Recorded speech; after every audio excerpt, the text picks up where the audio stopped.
can the Fed really stop printing money, or are we already back to quantitative easing?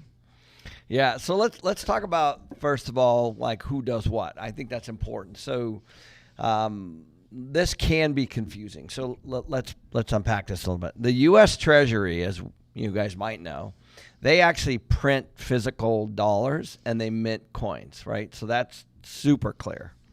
And so when we're talking about printing by the Fed, what that really means is that they're buying assets and they're funding reserves in commercial banks, essentially, right? So they're creating these dollars digitally. And I think, so they're not technically printing, but they're adding to the money supply, right? And so the reason why we're bringing this up today is because Powell made a big announcement this week, right? Yeah, he said the end of the balance drawdown may be nearing. So what that means is the Fed has decided to quantitative tighten the last few years, which means, they're letting these bonds that they bought mature and they're getting money off of their balance sheet. So he basically announced that that's going to be stopping soon, which the Fed not doing anything at all would be great, but realistically, based on the job market, based on the economic factors, based on the tariffs, they're probably going to start quantitative easing, which is when they start buying back a lot of that stuff. It could be. Well, basically, he didn't actually say that. What he said is that they're gonna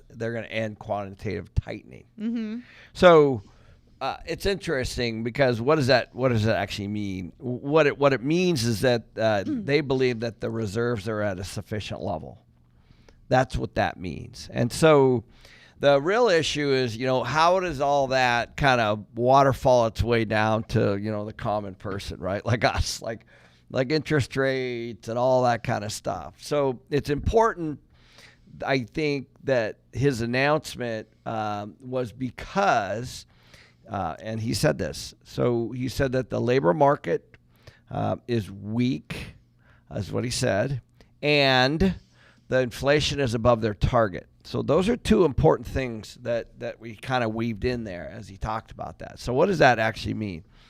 So there's a company that is out of I actually can't remember where they're from, but they're called the CME Group Fed Watch. So this is CME Group Fed Watch. Now they project forward what they think the Fed's going to do. And the street, there's a 90% probability, and the CME Fed Watch believes there's an 86% probability that rates will go down 0.25% on this next Fed meeting, which is the 28th and 29th of October, so not very long from now. Yeah, and we've had issues. People talk about the bond market a lot. Like the Fed does not set the rate, it's the bond market, and there's truth in that. But the truth is that when the Fed is quantitative tightening, it negatively affects the bond market because there's more bonds for people to have to buy in order to level it out and bring rates down. So the fact that they're stopping QT will then hopefully sufficiently start to bring rates down. And if it doesn't, then that's when I think that they could start doing quantitative easing.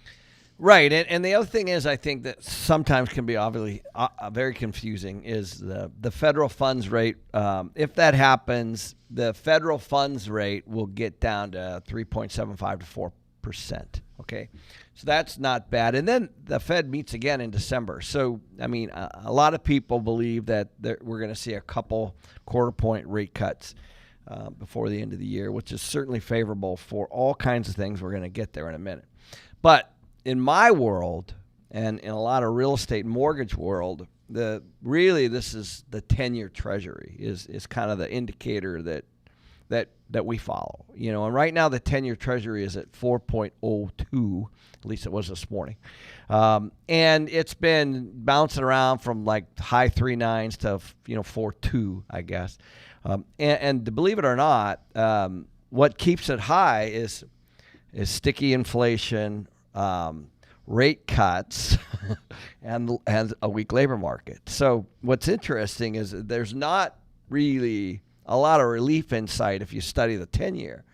So as the federal funds rate could potentially go down a little bit, it doesn't necessarily mean that the 10-year is going to respond equally. And I think that's why it's just important to bring up that distinction between the two. So if they were to inject more money into the economy, would that help the 10-year? It's possible. There's obviously there's a bunch of things that can happen. But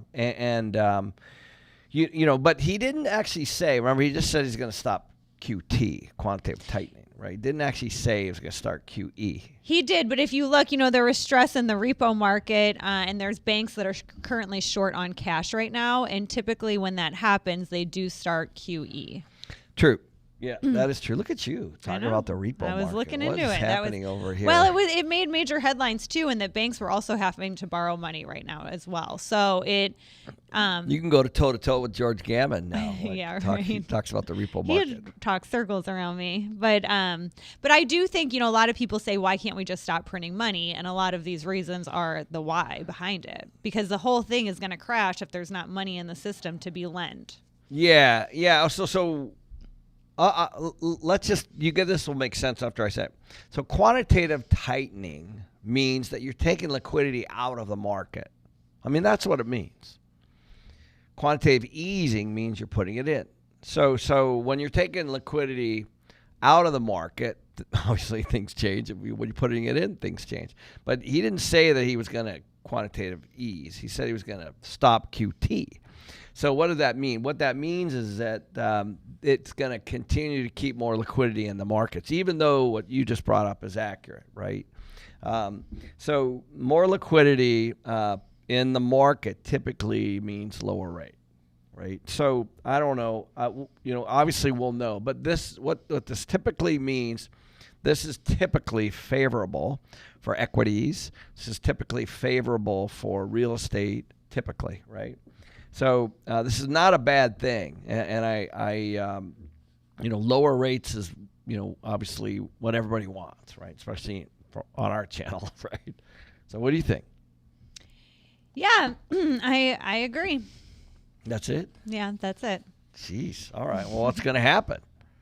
What do you think is going to happen this quarter? I think there's going to be QE, but you don't agree with me, so I don't know. Well, all right. Well, I just don't. No, I don't think there's going to be QE. I think, first you take the foot off the gas or the brake, right? Like in this case, call it the brake, right? So, but either way, you're coasting along, right? And I think that the big question mark that we keep bringing up is this labor market, right? And also, I know there's all kinds of debate on inflation, right?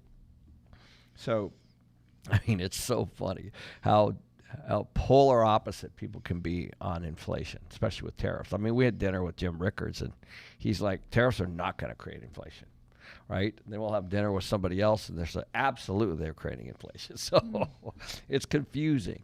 But I do think whatever does happen, we are definitely going to be seeing the response from the Fed. But in the next few months, I just don't see it. I mean, I can't imagine that he's just going to do that and then immediately go to QE. There's no reason to go to QE right now, in my opinion. Actually, let me ask you, why do you think we would do QE? I know the repo market. Anything else? Yeah, and I think some of the stuff that's going on with the banks right now, I'm not well versed enough to discuss it, and then I also just think because Trump wants rates to go down, I think the job market's worse than it's projected. And I just think they're going to need to start printing money. The banks aren't going to want to lend. They don't have the money to lend. And I just think it's going to be needed. Well, we could be at the beginning of another asset bubble then.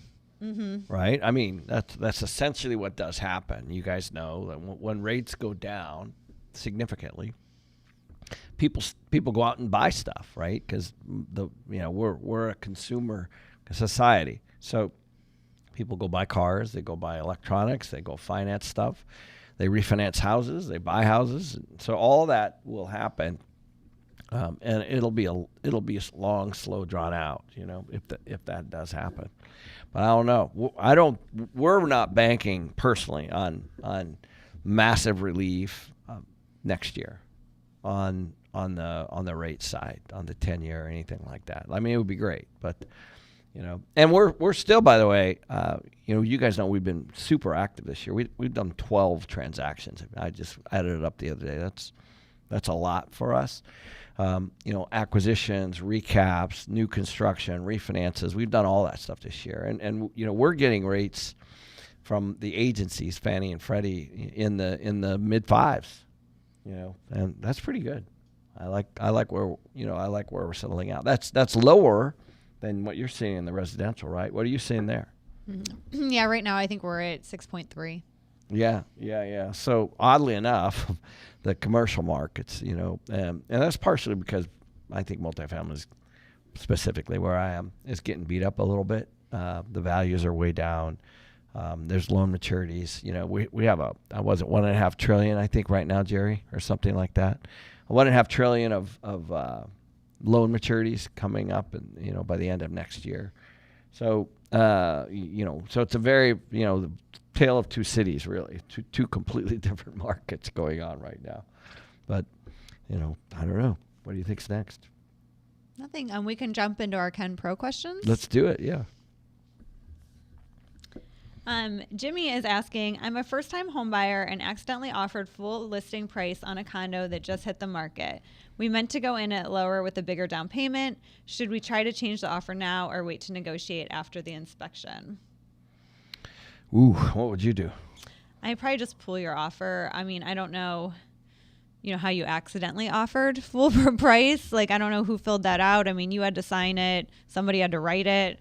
So obviously, it was a mistake, and if you pull out, you're probably going to lose the house because they're probably going to think you're an illegitimate buyer. Well, I think a lot of it depends on what's in the offer too, right? Mm-hmm. So for example, hopefully you have some contingencies in there, inspection, financing, a whole bunch of other things. That's generally what you have in there. So I think it's better first of all, if you like the deal, then there's no reason to pull out.